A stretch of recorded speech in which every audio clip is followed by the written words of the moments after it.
Vale, ya está. Está grabándose. A ver. Sí, grabándose. Bueno, lo que comentábamos, entonces, vuelvo a repetir un poco, tenemos la introducción, hablamos de la escuela, hay que hablar de los dos grandes, o de las dos grandes escuelas, la escuela de Saussure y la escuela de Origins and Richards, ¿de acuerdo? Entonces, Saussure habla de significado y significante, y Richards establece como una especie de triángulo, una triangulación entre la referencia, el símbolo y el referente. El referente sería el perro, lo que es el animal, 4 patas, pelo y que hace wow, y el símbolo sería la escritura, ¿no? Perro. Una P, una E, una R y una O, la fonética como tal. Y luego el referente sería lo que el perro es la sensación que experimenta, digamos, el oyente o el hablante cuando dice la palabra perro, si hay miedo o hay alegría. Y entonces hablábamos de las 3 relaciones que existen, syntagmatic affinity, syntagmatic disaffinity y paradigmatic affinity. ¿Qué ocurre? La syntagmatic affinity tira más a la sinonimia, es decir, hay una relación, digamos, pareja entre dos palabras, ¿no? La syntagmatic disaffinity hay una relación desigual o incluso incoherente. Por eso hablamos de que el cat no puede bark, ¿no? El gato no puede ladrar, el gato maulla y el perro ladra. Y luego podemos hablar de la paradigmatic affinity, que es en el caso de que I feed my cat, ¿no? Unas relaciones entre palabras que no están incorrectas, pero que realmente pues faltan un poco de coherencia o que son incoherentes en cierto sentido dentro de un contexto, ¿no? No puedes decir I feed my cat y I feed my whale, porque my whale parece ser que es como si dijéramos que tienes una ballena como una mascota. Entonces ahí hay una falta de coherencia en el texto, más de coherencia, más de adecuación al contexto, ¿no? Entonces ahí hablaremos que se pueden intercambiar ciertas palabras, pero que realmente hay un error.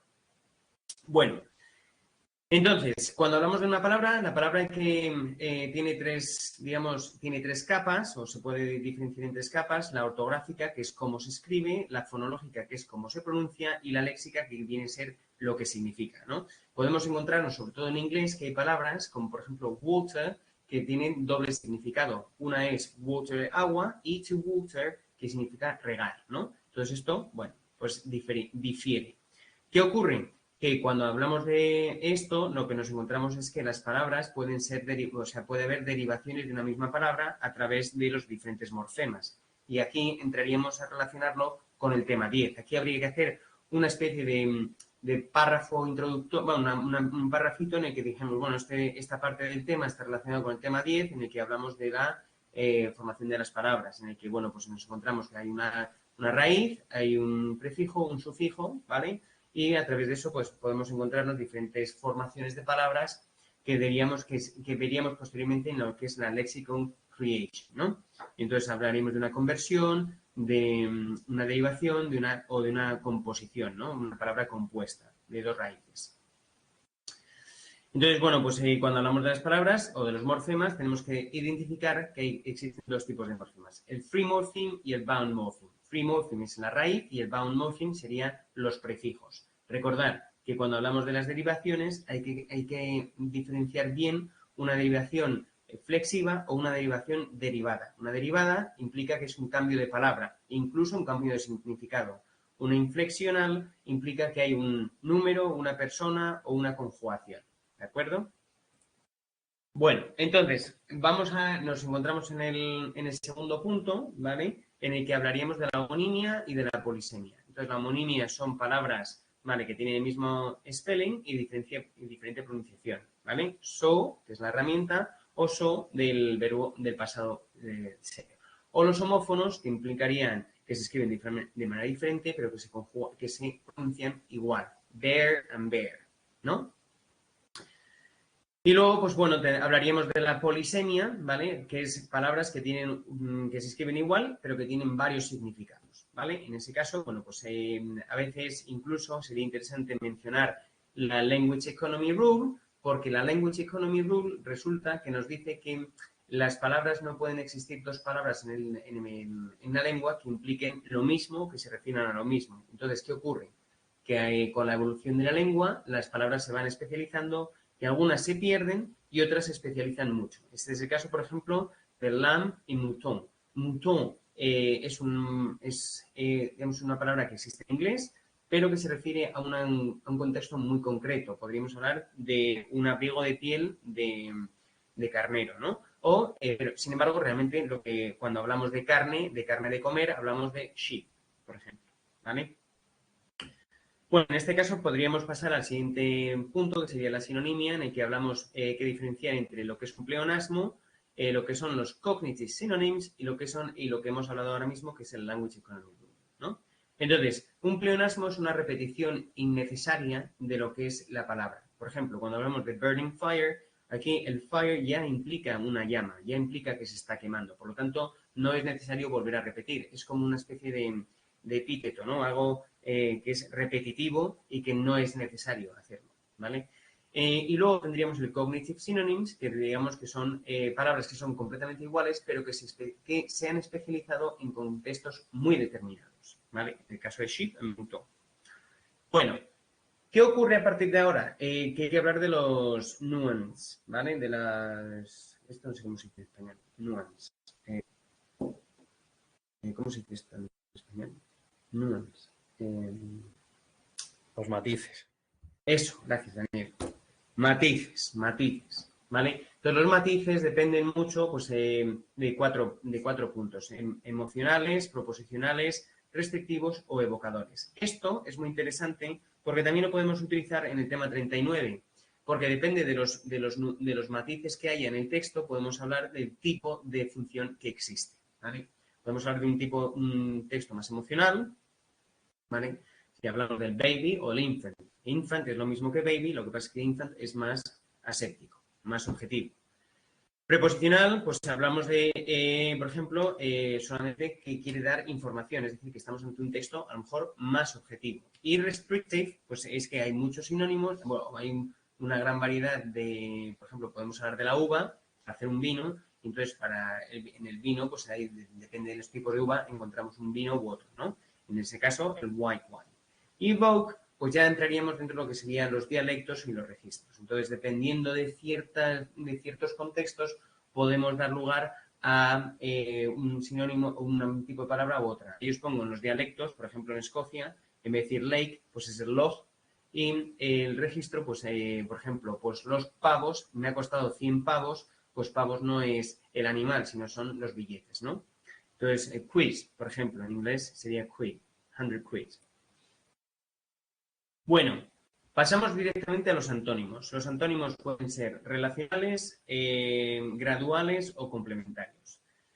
Relacionales, ¿qué quiere decir esto? Bueno, pues que es una relación de opuestos. Es decir, si digo uno, estoy negando el otro, ¿vale? And, uncle. No podemos ser and y uncle al mismo tiempo, a no ser que tengamos, bueno, pues, tenga que ver con... No, iba a hacer una broma de mal gusto, no va a ser. Luego tenemos graded antonyms, que en este caso podemos ir, pues, por ejemplo, la temperatura, desde cold o cool, ¿vale? Desde frío hasta muy caliente, scorching hot, ¿vale? Entonces pasaríamos por cool o frozen, cool, cold, warm, hot, scorching, ¿vale? Y luego tendríamos los complementarios, que son los que, efectivamente, si decimos uno, estamos negando al otro. Male, female, black or white, ¿vale? Bueno, muy fácil esto. Finalmente hablamos de los false friends, que son los, que esto es muy interesante, sobre todo de cara a trabajarlo con los españoles, porque tendemos a hacer, el inglés tiene una variante, o sea, tiene una ascendencia latina importante y por lo tanto tiene pues una cantidad de vocablos que proceden tanto del inglés como del francés, lo cual hace que en algunos casos las palabras sean iguales y en otros realmente no impliquen lo mismo. Por ejemplo, el típico ejemplo de remove y stare, ¿no? Remove no es remover, sino es quitar. Y stare realmente lo que es remover. Bueno, y lo mismo pasa con bookshop y library. Library es donde vamos a estudiar, ¿de acuerdo? Donde se va a consultar la biblioteca y el bookshop es, digamos, la librería, ¿vale? Lexical Creativity. Bueno, pues aquí ya volveríamos a hablar del tema 10, en el que hablamos de los macroprocesos y los microprocesos. Los macroprocesos son los que añadimos los prefijos y sufijos a la raíz, ¿vale? Para crear una nueva palabra.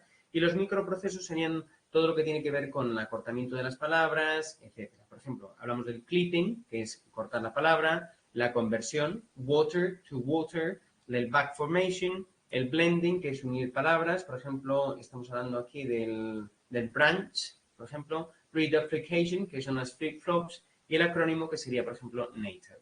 ¿Vale?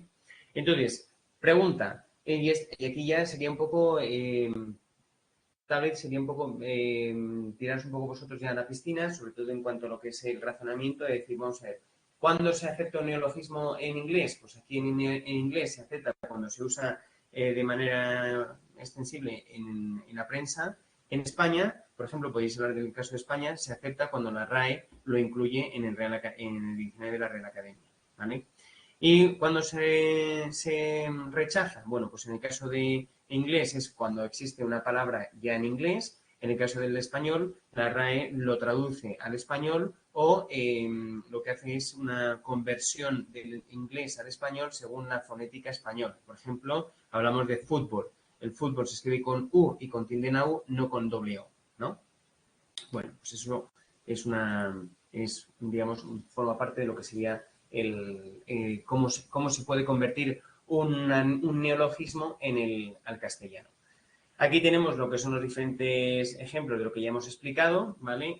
Sobre todo, por ejemplo, back formation, que es la que no he explicado antes, sería, por ejemplo, pues si el verbo es diagnose, podemos hacer a partir del verbo, a partir del nombre, diagnosis, podemos hacer un verbo, diagnose, ¿no? Que es ir hacia atrás.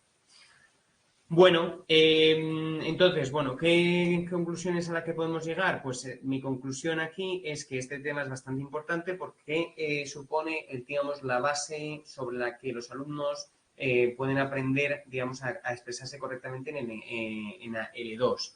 Para poder aprender todos estos procesos, lo más importante es precisamente manejar una buena cantidad de prefijos y sufijos, tener en cuenta y ser conscientes de cómo es el proceso de creación de palabras, o sea, lexical process, y luego, sobre todo, tener en cuenta pues, los lexical verbs y los false friends, y tener pues, listas de false friends en el que, bueno, pues regularmente se les pregunta a los alumnos y pueden jugar con estos false friends. E incluso se me ocurre hacer un memory game con los false friends, ¿de acuerdo? Entonces, bueno, realmente es un tema que no sé si tenéis alguna duda, pero es un tema que, digamos, es sencillo, es un tema que necesita muchos ejemplos, es un tema de mucho ejemplo. Aquí hay que poner ejemplos a tope y ejemplos bien explicados para que la gente pues, entienda que lo sabéis conocer.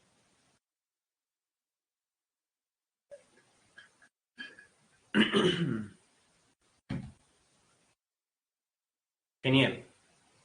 Bien, Irene. Bien. El tema no va más, ¿eh? No da para más. O sea, esto no da para mucho más. Este tema 11 es sinónimo, antónimo y lexical formation. No es un tema que digas, no, es que tengo que sacar aquí. De aquí no se puede sacar petróleo. Vamos. Es el ABC y punto. Vale, bueno, pues entonces si queréis pasamos a ver el 62. Si no tenéis alguna duda, pasamos al 62. Vale, pues venga. De fuera y 62.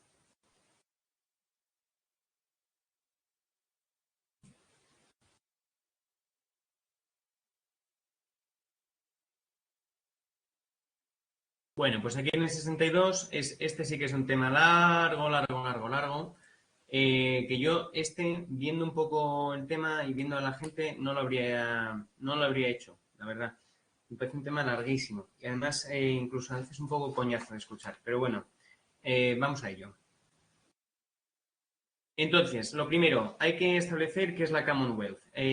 Aquí yo lo que haría con la Commonwealth sería establecer una comparativa. Vamos a ver, todos los países que han sido europeos han tenido, digamos, su zona de expansión y por lo tanto tienen un poco tienen relaciones con sus antiguas colonias, ¿no? Entonces, hablaría un poco en comparación con Francia, con lo que llamarían la francofonía, con España, con lo que es las cumbres iberoamericanas, con Portugal, que son los países del PALOP, ¿vale? Países de habla portuguesa, países africanos de habla portuguesa, y luego hablaría de Inglaterra, del Reino Unido sobre la Commonwealth, ¿vale?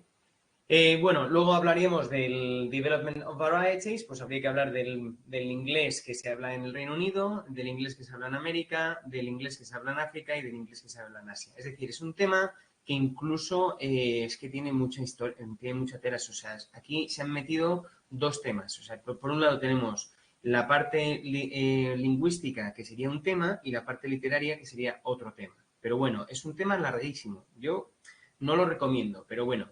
Entonces, la Commonwealth. ¿Qué es la Commonwealth? Pues la Commonwealth surge a raíz de los procesos de descolonización de 1949 como una forma de mantener un poco las relaciones bilaterales entre el Reino Unido y el resto de sus colonias. Esta Commonwealth lo que nos permite, o lo que permite al Reino Unido es mantener una serie de relaciones políticas, económicas, sobre todo económicas, porque políticas, a pesar de que la reina sea simbólicamente la head of state, realmente nadie es súbdito de la reina, ninguna colonia es súbdito de la reina. Pero bueno, que lo sepamos un poco, pues que esa figura. Realmente la Commonwealth es una especie de asociación de los países político, diplomático y sobre todo económico, pues para establecer entre ellos relaciones económicas y de comercio. Hay aproximadamente 53 países, entre los que cabe destacar Mozambique, que no tiene nada que ver con el Reino Unido, pero decidió Mozambique, que es además país de habla portuguesa, pero que en vez de decidirse unir a los PALOP, se decidió unir a la Commonwealth. Bueno. ¿Qué es lo que implica la Commonwealth? Bueno, pues lo primero que es una especie de relación que se estableció que se establece con el Reino Unido por una cosa, pues simplemente pues por tener una especie de, bueno, perdón, cuando se independizan en 1949, las últimas, bueno, el proceso de descolonización empieza en 1949 y acaba prácticamente en 1960. Entonces, a partir de 1960, la Commonwealth se queda como una especie de cumbre o de elemento consultorio, sobre todo en aspectos legislativos, ejecutivos y judiciales, ¿no? Pero realmente lo más importante de la Commonwealth pues, es una especie de asociación entre países para establecer bueno, pues, asociaciones económicas, culturales y sobre todo de comercio. Entonces, yo aquí lo que sí que haría sería una especie de comparación con los PALOP, que son los países de habla portuguesa con los cuales Portugal mantiene una cierta relación y sobre todo, bueno, pues haría mención a la gramática portuguesa que se ha unificado con la gramática brasileña. Entonces, lo que han hecho estos países ha sido unificar las gramáticas para que sea más fácil aprenderlo para los extranjeros. Luego tenemos las cumbres iberoamericanas en las que se realizan cada 2 años en los diferentes países de Iberoamérica, a las cuales asiste el rey don Felipe. Y bueno, pues en ellos se trata pues ciertos temas que tienen que ver sobre todo con la cultura, pero también con la economía y con el comercio. Y luego tendríamos la francofonía, que es un poco pues lo mismo, que está scattered, ¿no? Desperdigada o esparcida por todo, prácticamente por todo el mundo, porque tenemos un poco en Asia, tenemos un poco en África, tenemos también un poco en Sudamérica y bueno, yo no sé si sí, Asia, África y Sudamérica. Entonces, bueno, más o menos pues es un poco, viene a ser un poco lo mismo, es una especie de como mantener un poco este contacto con los antiguos territorios. Y sobre todo, pues es una especie de ejercer una cierta influencia europea sobre los territorios de ultramar, digamos, ¿no? Entonces, ¿en qué consiste? Bueno, pues el inglés se ha convertido en una lengua franca por varias razones. Primero, porque a partir de la Segunda Guerra Mundial se convierte en la economía, bueno, Estados Unidos se convierte en la economía que lidera un poco el cambio y sobre todo la gramática del inglés es una gramática muy simple, porque recordar, el inglés solamente tiene 2 tiempos, el presente y el pasado, y el resto son modales. Por lo tanto, no hay inflexión, no hay que inflexionar los verbos y es algo muy sencillo. Realmente el inglés es una lengua muy fácil, es muy básica. Y luego, bueno, pues las variedades del inglés los podemos encontrar pues en digamos, 4 zonas, ¿no? La parte europea, que sería el inglés de Escocia, el inglés de Irlanda, el inglés de Inglaterra y el inglés de Gales, que son diferentes, tienen diferentes características, sobre todo fonéticas, sobre todo la mayor parte de ellas son fonéticas y en algunos casos semánticas. El inglés de los Estados Unidos, donde podemos hablar del inglés afroamericano mayormente, y luego el inglés vernáculo probablemente pues del Caribe, ¿no? Luego tendríamos el inglés africano, que también es el que se habla, el que hablan los africanos que fueron conquistados por los ingleses, no por los americanos. O sea que, ojo, porque en Nigeria, por ejemplo, el inglés es un inglés que se habla muy parecido al de Reino Unido, no tanto al de Estados Unidos. Y luego tendríamos el inglés de Asia y Pacífico, ¿no? Pues un poco, sobre todo estando pues un poco el hindú, el inglés que se habla en la India, que tiene su propio acento, con este acento un poco más rótico, y el inglés de Hong Kong, que bueno, pues es un poco un acento más tirando a características más asiáticas, ¿no? Bueno, entonces, ¿qué es lo que vamos a ver hoy? Pues tenemos esas 4 regiones, tenemos las 3 regiones o las 3 variedades de América, y luego tenemos África y Asia. Entonces, en primer lugar, cuando hablamos de la pronunciación inglesa, lo primero que se nos viene a la mente es la received pronunciation, realmente la standard pronunciation, por así decirlo, ¿no? Entonces, en Inglaterra tenemos el Southern Area, que sería toda la que es la parte de la Riviera y todo el Riviera Sur y sureste y oeste. Ahora voy, Daniel. Y la Northern Area, que sería pues todo lo que tiene que ver con Manchester, Newcastle, etc. Pregunta. Sí, simplemente decir aquí, preguntar, a ver qué os parece, que como es un tema tan largo, yo decidí en su momento no meter la variedad de Inglaterra y solamente meter, digamos, las internacionales por cuestión de, pues eso, de centrarte en lo que es la Commonwealth fuera. No sé si esto te parece acertado o no, o qué.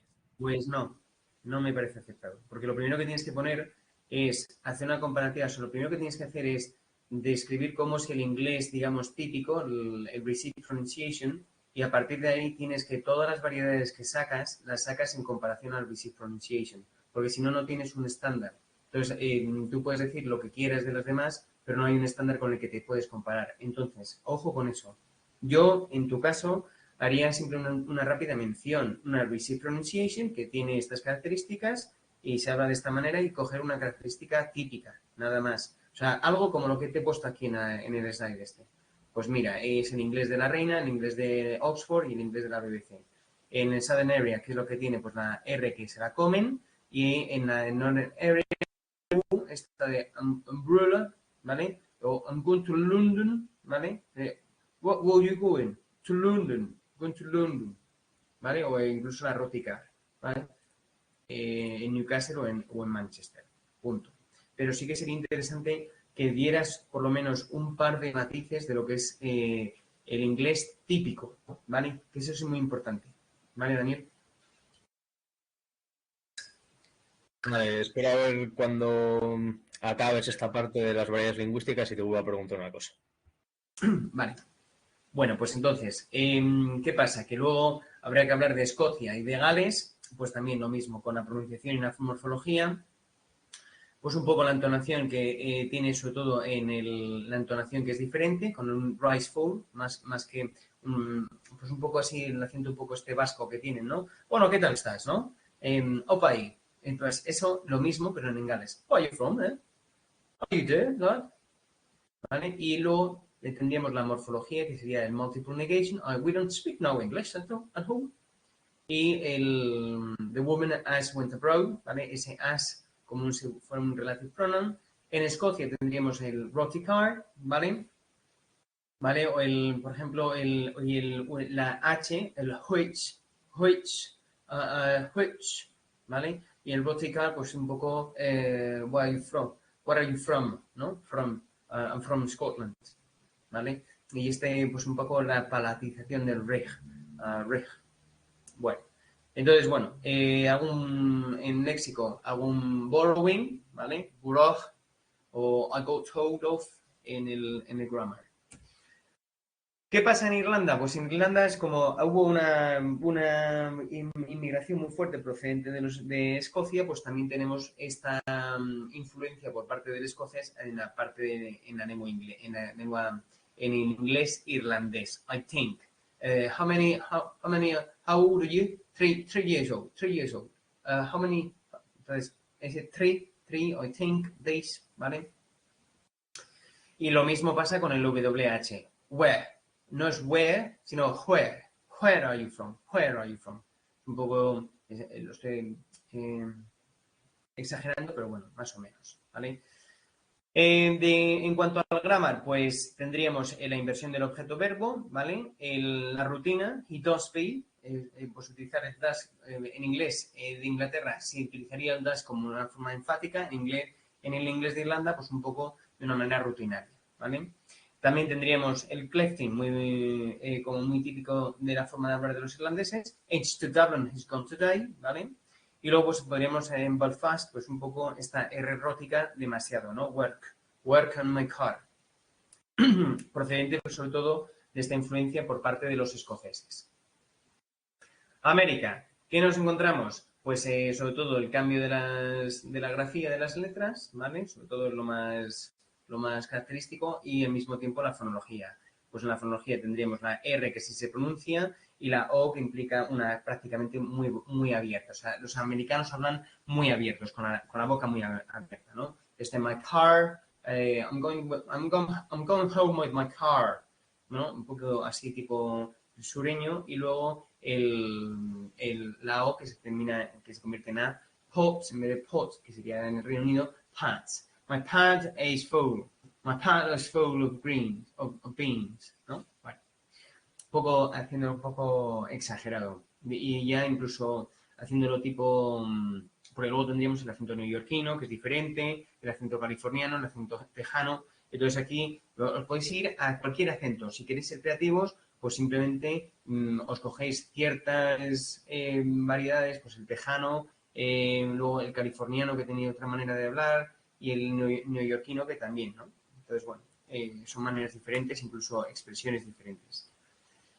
Syntax, bueno, pues el awful o el pretty para todo, ¿vale? Y el lack of prepositions muchas veces por ir rápido. I met him Tuesday. Tuesday met him, ¿vale? Bueno, cuando hablamos del africano, del African American, bueno, pues tiene que ver todo con la pronunciación. My car, my party, help, I need some help, man. Wife, my wife, turn home very late tonight. ¿Vale? Como muy abierto, ¿de acuerdo? Entonces realmente comiéndose palabras y comiéndose fonemas y sobre todo la boca bastante abierta. Tenemos tipo ejemplos como car, party o wife. Y sobre todo party, por ejemplo, los africanos, cuando hablan de la R tampoco lo dicen y entonces la I tampoco la hacen muy larga, la hacen más corta, ¿de acuerdo? Bueno, tenemos ahí también a veces el multiple negation, que también puede ser, o el ain't en vez del no o la negación, ¿no? Bueno, ¿qué tenemos aquí en el Caribbean? Bueno, pues sobre todo de phonology, por ejemplo, en el caso de los diptongos se terminan haciendo un solo fonema, en vez de writer sería rata, marata, ¿vale? Un poco, de nuevo, volviendo a esa influencia africana. Y probablemente no haya mucha passive voice dentro de los caribeños, ¿vale? Es la parte más interesante. Bueno, ¿qué podemos decir de África? Bueno, pues lo mismo, que tenemos la schwa que se cambia por una i normalmente, ¿vale? Y el diptongo I que se utiliza normalmente pues una I, o sea, más abierta, la boca más abierta, ¿no? Por ejemplo, también se comen los auxiliares looking tired. You're looking tired, man. ¿Vale? Y bueno, pues luego tendríamos en el South African, podríamos hablar de la variedad del afrikaans, que tiene que ver más con el neerlandés, o sea, con el holandés, que con el inglés. Y que hay una cierta influencia por parte de este. Bien, cuando hablamos de los asiáticos, pues sobre todo tendríamos que hablar un poco a lo mejor de la fonología, ¿vale? sobre todo en Australia y en Nueva Zelanda, ¿vale? En ese caso de los australianos que hablan un poco más, así como más abierto, un inglés muy parecido al basic pronunciation, pero que tienden a abrir más la boca, ¿vale? Entonces, por ejemplo, a ver si lo sé decir, en Dabo, en vez de decir Dabo, dirían Daba, Daba, my Daba, ¿vale? Daba, I Daba your beds, ¿vale? Y realmente, pues el inglés que se habla en Australia, pues es un inglés que a lo mejor todavía quedan ciertas palabras de un inglés más antiguo o un inglés menos actual, ¿no? Con una tendencia más a un inglés más clásico. Precisamente porque estamos en Australia o en Nueva Zelanda y no ha habido mucho contacto con la lengua, o sea, con la lengua madre, ¿no? Bien, hasta aquí, digamos, lo que son las variedades lingüísticas de los acentos o de las variedades del inglés. Daniel, pregúntame. Sí, bueno, la verdad que este recorrido a mí a nivel de tiempo me parece absolutamente imposible hacerlo en el tema. Lo Quizás sea es. yo que No, escriba es imposible. lento. Entonces, por eso te decía que yo tomé la decisión de incluir solamente, y además al estar hablando de los que fueron países de la Commonwealth, lo diré, Canadá, India Sí, y sí. ¿cuál era el otro? Pakistán también. Canadá, Hong India. Kong. Ah, y Australia. Meto esos tres. Meto Canadá, meto Australia y meto India. Entonces, básicamente en Canadá y en Australia lo que cuento es la influencia que tiene el Cockney, ¿no? En muchos Sí, aspectos. sí, sí. Y luego India, digamos, lo trato como un caso aparte porque realmente, entre comillas, lo es. Entonces, por eso te Sin duda. decía que yo lo presento así, porque es complicado. No, está bien, está bien. Bueno, quiero decirte, me parece correcto. Lo que pasa es que, bueno, yo, ¿sabes lo que he hecho? Para no liarme, lo que he hecho con este tema ha sido coger en todas las variedades y hablar de fonología, sintaxis y lexis. O sea, ir haciendo una especie de repaso en todos, sobre todo de lo que es más significativo de cada uno de ellos. Entonces, lo que puedo proponerte es que yo creo que es importante que por lo menos hables del inglés del Reino Unido, digamos, vamos a ver, la variedad del inglés del Reino Unido que se estudia de manera académica es esta, el Basic Pronunciation, que tiene estas características y a partir de aquí tenemos diferentes variaciones dependiendo de las regiones. Entonces puedes hablar de Canadá, de la India y puedes decir, pues mira, las variedades más reconocibles o incluso puedes decir, mira, yo cojo las variedades donde más hablantes de esta variedad hay. O sea, por ejemplo, yo he hecho esto porque, claro, en los temas hablaban del Caribe, del African Vernacular English, pero esto, a mí, por ejemplo, como no hay tiempo, yo lo que haría es decir, bueno, pues me voy a los países que mayor número de hablantes tenga. Entonces, ¿qué son? ¿Qué serán? Probablemente sea la India, Australia, Nueva Zelanda y Estados Unidos, ¿vale? Pero bueno, por lo menos para tener un poco eh, Claro, esta referencia. lo de Estados Unidos lo pensé y también meter el African American Vernacular English, pero luego dije, es que realmente Estados Unidos no es de la Commonwealth, o sea, nunca ha No sido de la es, Commonwealth. exacto. Por eso que es complicado, porque claro, aquí entras en hasta dónde llegas, hasta dónde lo cortas, pero bueno, No, bueno, seguiré. pues quiero decirte, Daniel, que a mí me parece correcto decir, bueno, pues mira, me utilizo simplemente los países estrictamente pertenecientes a la Commonwealth. Y dentro de los países estrictamente pertenecientes a Commonwealth, ya que habla de la Commonwealth, pues voy a utilizar los países con mayor número de hispanohablantes, de anglohablantes, punto. Entonces, los más, o sea, puedes incluir una frase tipo, voy a centrarme en las variedades donde hay mayor número de hablantes, punto. Que de acuerdo con yo qué sé, el British Council, el mayor número de hablantes es estos. Y ya está, y punto. Lo que es, por ejemplo, a mí me ayudaba mucho, sobre todo a la hora de memorizar todos estos datos, pues ir por chunks of information, ¿no? En bloques de información. fonología, fonología, gramática y lexis. Entonces, para cada uno le daba un ejemplo. O sea, uno de esto, uno de esto, uno de esto.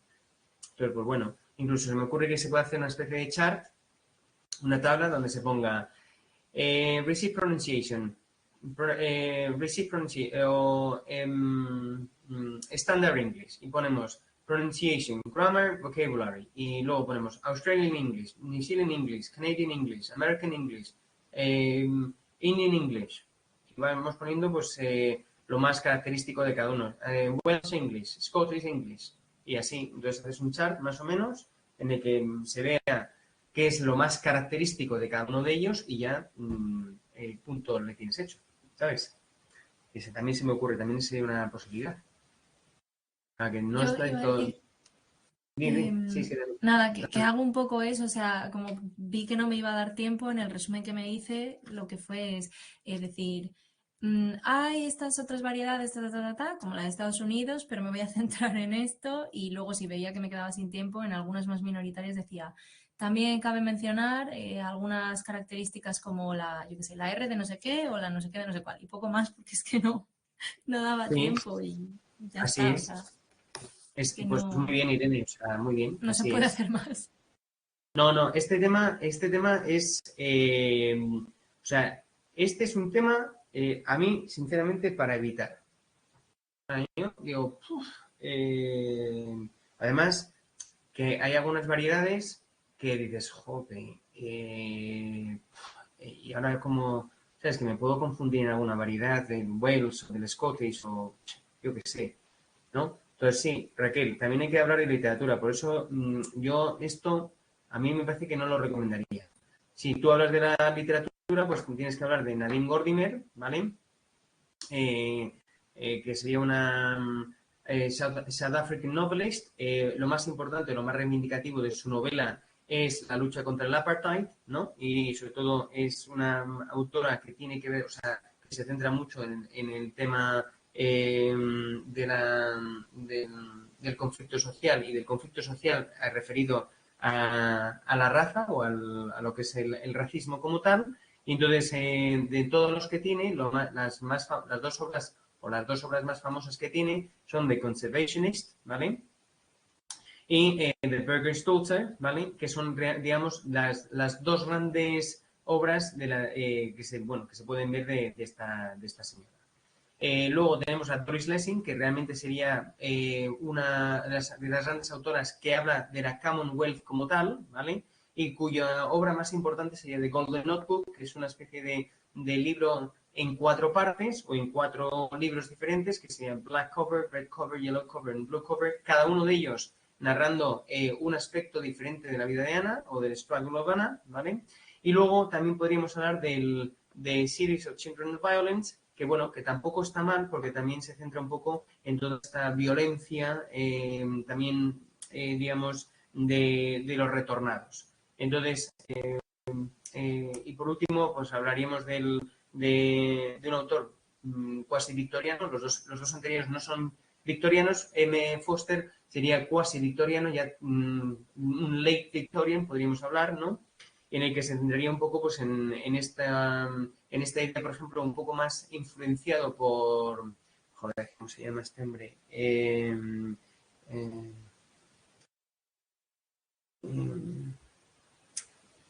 Ahí, se me ha olvidado. El cosmopolitanismo, ¿cómo se llama? Henry James, ¿vale?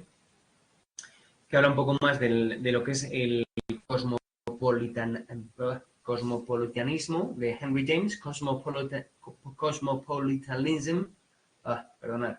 Y entonces, bueno, pues entre la que cabe destacar sobre todo A Passage to India, ¿vale? En el que hay una gran cantidad de prejuicios por parte de los ingleses hacia los indios, y entonces hay una interesante, bueno, retrato de un conflicto entre un médico indio y una señora de la burguesía británica, ¿no? Y luego, pues, podríamos también de Howard's End, ¿no? En el que, bueno, pues un poco hablando a lo mejor ya tirando un poco a esta nueva corriente que se implanta a partir de 1900, que es la parte del feminismo, sobre todo reivindicada por Virginia Woolf. ¿de acuerdo? Entonces, pues bueno, y con esto pues acabaríamos el tema 32. Exacto, el único nacido en Inglaterra y que toca todos estos temas, ¿no? Entonces podríamos relacionarlo con Henry James, que bueno, pues también habla un poco de esto y incluso con Virginia Woolf en algunos de los casos. En total, que este tema, pues es un tema que a quien le guste, pues para adelante, pero es un tema que tiene mucha amiga, desde luego. O sea, si hay que hacerle, se hace, pero vamos, si hay otro, yo recomendaría otro. Encima es un rollo de escuchar. Pero bueno, es porque a mí no me gusta, pero oye, puede que haya gente que le guste. Pues no quiero influenciar mal a la gente. Bien, bien.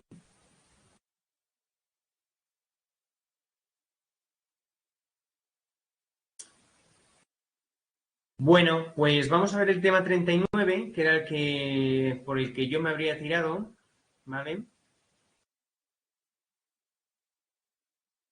Estos temas, yo no sé por qué la gente les tiene tanto miedo, de verdad. Yo, fíjate, tengo más miedo al tema 62 que a los temas de comentarios de texto y demás. Bueno, los comentarios de texto parecen muy sencillos. Que la gente se guía un montón, le da un montón de miedo. Pero realmente luego dices, bueno, pues tampoco es tan complicado.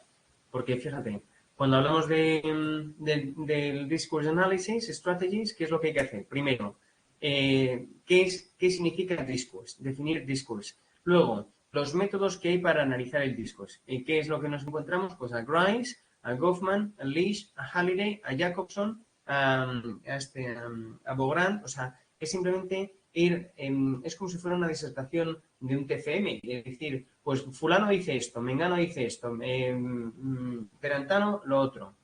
Y luego, Discourse Analysis and Language Teaching, que es cómo analizaríamos un Discourse Analysis y cómo aplicarlo. Entonces, lo primero, ¿qué es el Discourse Analysis? Bueno, pues el Discourse Analysis es lo primero, la relación que existe entre el contexto y cómo decimos las cosas, ¿no? Entonces, es una forma de pragmática en la que se analiza la conversación en un given context.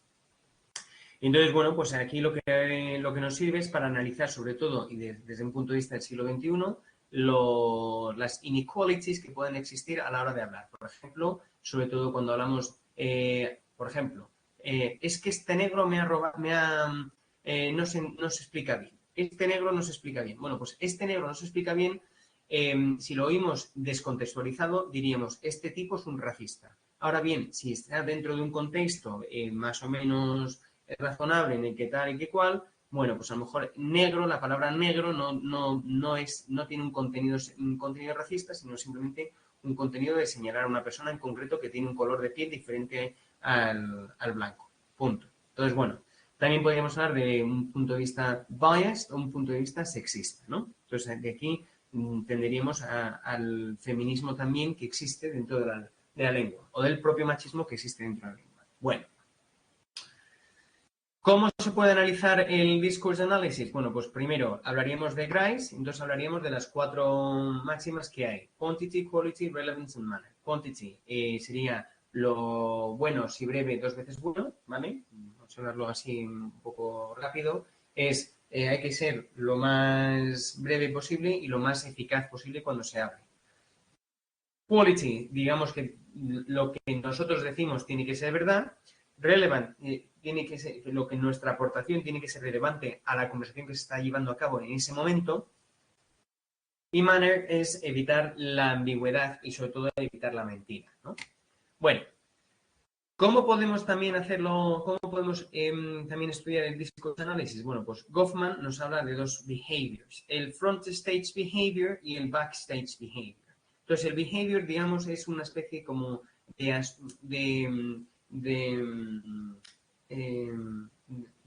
forma de hablar. O sea, Goffman habla del behavior refiriéndose a la forma de hablar de la gente. Entonces, cuando hablamos del behavior, nos habla de un front stage behavior, sería pues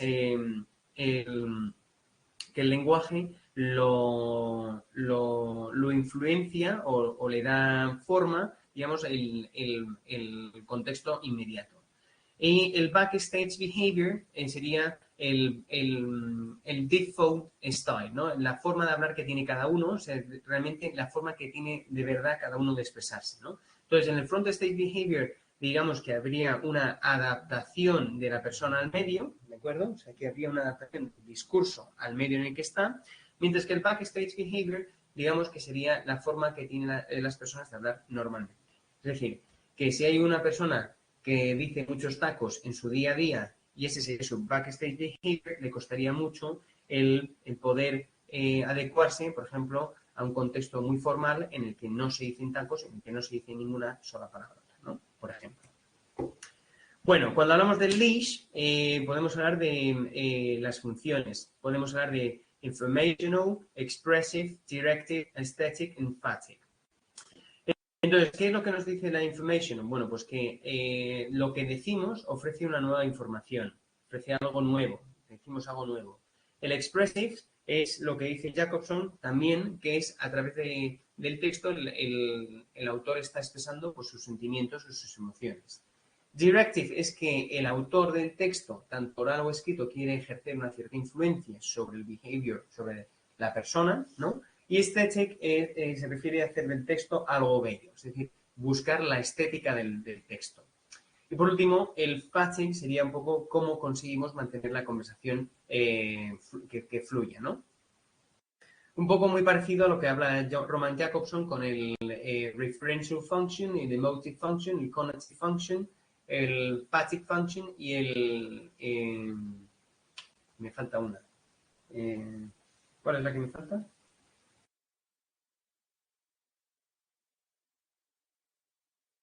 Metalinguistic function, exacto. ¿Vale? La metalingüística sería la coherencia y la cohesión. Bueno, entonces, ¿qué es lo que nos encontramos en el siguiente punto? Pues nos encontramos a Halliday, que habla de la ideational function, de la interpersonal function y de la textual function. ¿Qué ocurre? Que cuando hablamos de la ideational function es que habla de lo que es la idea del texto, es decir, hablamos de la tesis del texto, ¿no? ¿Qué es lo que se pretende? Interpersonal se refiere a qué es lo que pretende el texto con el texto, qué es lo que pretende hacer, por qué. Entonces, aquí hablaríamos más del mood of the verbs y de los tipos de frases, declarative, interrogative, ¿no? Sobre todo, pillar un poco la intención del autor. Y por último, hablaríamos de la función textual, donde sí tendríamos que hacer uso de Bogrand y de los niveles de la textualidad para decir que un texto que es texto o no es texto, tenemos que hablar de la textura del texto. La textura del texto tiene 7 niveles, digamos, que se tienen que cumplir, que son la coherencia y la cohesión, la informativity, la situationality, la intertextuality, la intertextuality, ¿vale? Y la informativity, ¿no? Entonces, tiene que ser 7 niveles de la textualidad para que realmente el texto sea texto. Ahora bien, Halliday no solamente nos habla de las funciones del lenguaje, sino que también nos habla del registro. Y nos dice que el registro, pues la forma de expresarse en diferentes contextos, también va a venirnos dada por 3 herramientas diferentes. El field, el mode y el tenor. El field se refiere un poco o analiza el where and when, un poco el contexto donde se realiza, de donde producimos nuestro discurso, cuál es el nivel sociocultural de los participantes y el mode sería cómo se ha producido este discurso, si es oral o escrito, ¿de acuerdo? Entonces, cuando tenemos que explicar llevarlo al aula, el discourse analysis, pues realmente, ¿qué cosas son las que vamos a utilizar de todo esto que nos dicen todos estos autores? Pues 2 cosas. Por un lado, la pragmática y por otro lado, la semántica. Por un lado, la pragmática, porque vamos a analizar 5 puntos que son la intencionalidad, la aceptabilidad, es decir, que mi texto sea comprensible. O sea, yo puedo hacer un texto extraordinario, pero que nadie me entienda. Entonces, no he conseguido la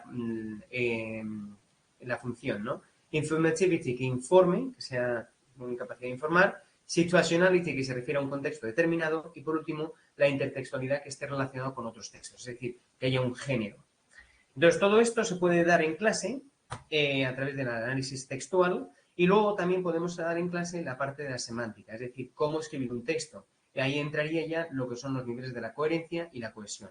La coherencia que tiene que ver cómo son las ideas que expongo en el texto y la cohesión que tiene que ver con la parte más lingüística. O sea, es decir, con la sinonimia, los conectores, etcétera, ¿no? En las elipsis, etcétera. Entonces, ¿cómo aplicamos este discourse análisis? Pues primero, hay que definir el contexto. Primero necesitamos saber dónde nos encontramos. No es lo mismo hablar de una manera en una presentación de una tesis doctoral que hablar de la tesis doctoral en el bar con tus amigos, porque entonces la forma de hablar no va a ser la misma. Segundo, tenemos que adivinar cómo vamos a hablar. Entonces, no es lo mismo hablar, escribir un texto escrito, donde el lenguaje que se espera sea más académico y formal, que cuando hablamos en público y presentamos nuestra tesis, que el lenguaje será diferente. La estructura del texto también es muy importante porque, bueno, hay que determinar si va a ser deductiva, es decir, de un caso general a un caso particular, inductiva de lo particular a lo general, o redonda, es decir, que vamos a estar constantemente hablando del mismo tema. Referencias, pues hay que tenerlas claras, hay que saber que las referencias pueden ser exofóricas, que se refiere fuera del texto, es decir, países, lugares, personas famosas, o endofóricas, que sería dentro del texto, ¿no? Entonces, dentro del texto hablaríamos de sustituciones, ¿vale? O de elipsis incluso, ¿vale? Entonces, luego hablaríamos de una intertextualidad, es decir, ¿este texto realmente tiene relación con otros textos? Sí, ¿por qué? Entonces, si tiene relación, ¿cómo lo podemos hacer en clase? Bueno, pues muy fácil. Podemos hacer una carta, podemos pedir a los alumnos que hagan una carta, podemos pedir a los alumnos que hagan una crítica de cine, podemos pedir a los alumnos que hagan una crítica de un libro, que hagan una recomendación, que escriban una carta formal a una entidad para pedir trabajo, que escriban una carta informal o un email informal a sus amigos, que pongan un tweet o un post de Instagram, que son diferentes y el discurso es diferente, ¿no? Y luego podríamos también en clase analizar las linguistic data. Entonces, ¿cómo se analiza esto?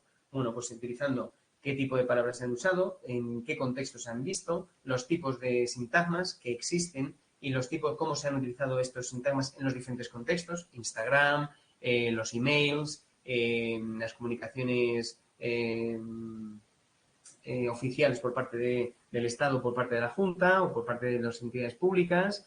Luego podríamos analizar también las figuras gramáticas, o sea, las grammatical features, ¿no? Cómo se ha expresado, si ha utilizado un report to speech, si ha utilizado un tiempo verbal determinado, un present, un past, ¿vale? Y por último podríamos analizar las figuras retóricas.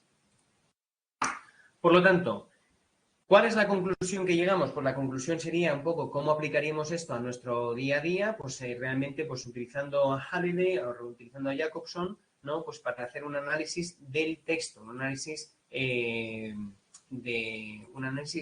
textos, un comentario de texto, básicamente. Y esto sería el tema 39, que es un tema muy sencillo, muy sencillo. ¿Vale? ¿Alguna duda sobre esto?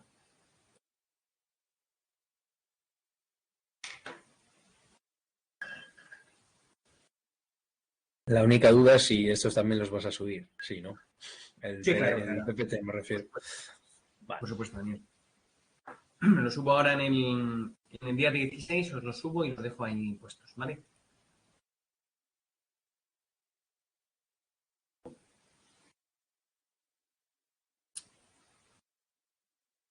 Dale, Irene, pregunta. Es que le estuve mirando y he visto que en la pregunta 2 solo son funciones principales, ¿no? Que ya nos lo has puesto otras veces. Pero yo cuando pongo las funciones principales, como normalmente cojo a Jacobson, solo pongo pues 2, 3 si veo 3, pero normalmente 2. Y como he visto antes en la corrección que vas a valorar también lo de coherencia y cohesión, ¿cómo lo meto? ¿Meto siempre la metalingüística? Y entonces lo explico ahí. ¿O A ver, no pasaría nada si no lo pongo? A ver, es una rúbrica que he hecho, ¿cómo se llama esto? Es la rúbrica que he recuperado del mes pasado. Entonces, si yo os pregunto las main language functions, efectivamente no hace falta que comentéis la coherencia y la cohesión, a no ser de que os la ponga. Entonces, si os pongo un 1, 2 o 3, se referirá a que el 1 es que, o sea, yo no voy a examinar la coherencia y la cohesión en este apartado. O sea que eso podéis eliminarlo. O incluso cuando esto puedo eliminar la rúbrica. O sea que eso no os preocupéis. Lo que quiero saber es las funciones del lenguaje. Punto. ¿Vale?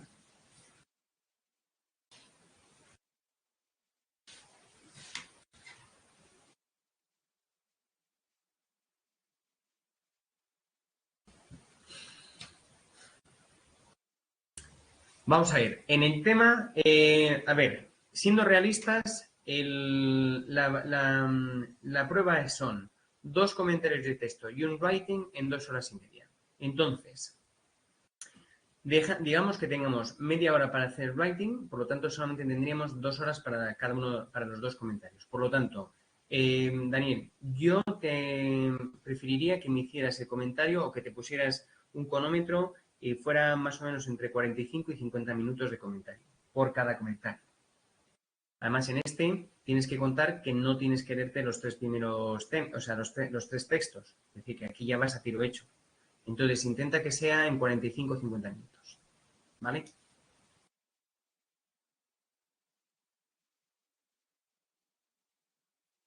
Pero vamos, en clase os meto mucha tralla. ¿Eh?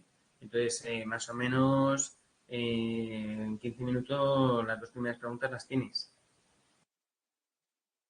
¿Qué va, hombre? ¿Qué va? Irene, venga.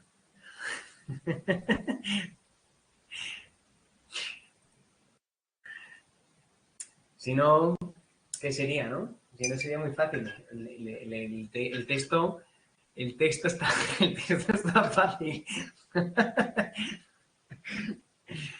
Venga, las preguntas son fáciles. Es verdad que el rephrasing está un poco complicado, pero bueno, no pasa nada. Venga. Bueno, chicos, pues entonces, paro aquí la clase, ¿vale?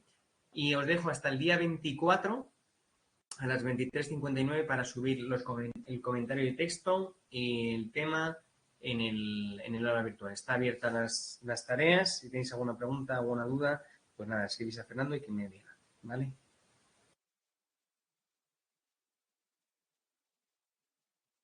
Dime, Daniel. No sé, te podría hacer una preguntilla cuando termine Sí, la sí. clase. Es decir, tú y Sí, yo. sí, ahora mismo. Sí. Vale. Yo voy a desconectarme ahora porque así os dejo hacer el examen cuando queráis.